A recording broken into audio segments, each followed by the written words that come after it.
Welcome back. Thanks for being here. I finally got around to watching Birdman with Emma Stone, Michael Keaton, Zach Galifianakis, Edward Norton.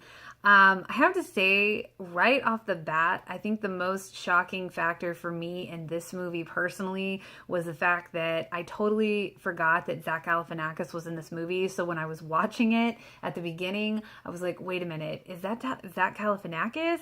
I literally had to go look it up because I thought I was going crazy because I didn't realize that the guy could act normally. I know in movies like The Hangover and like Due Date and like everything that I had seen him in, he'd always had that kind of annoying character. So he never really was my favorite personality. And so to see him in this movie actually act normal was a shock to my system, and it was fabulous because I didn't know he was capable of that. So I was like, okay, all right, you know, I'm giving you another shot here because you're actually not being annoying and you're being like normal, and that's fantastic. So yay. So that was kind of exciting for me. I was like, holy crap, he really can act normal. um Edward Norton and Michael Keaton, honestly, to me, were like magic in the effing forest on this movie for me. Emma Stone was perfection.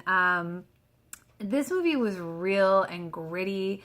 And, you know, near the end, when he did what he did to himself, I'm not going to give it away in case you haven't seen it. I think there was a question even before the ending of wondering, okay, was that real? And the moment with him and Sam afterwards had that real father-daughter moment. It was really beautiful. This movie is ultimately about the struggle and figuring out who you are and where you fit into the world and accepting it. And, you know, accepting your reality and how it relates to those in your life and around you and at the world at large. And it presents it in such a way that it is truly, it really hits hard, but not like a punch to the gut, more like it's a real thinker. And the way the movie is shot is just phenomenal because it's all these continuous shots, and it really takes you along the journey with these characters. It really makes you feel like you're with the characters in their head almost to a point. And I absolutely love that. I really enjoyed that aspect of this movie. The director actually said that there are as many endings to this movie, or interpretations of the ending of this movie, as there are seats in the theater.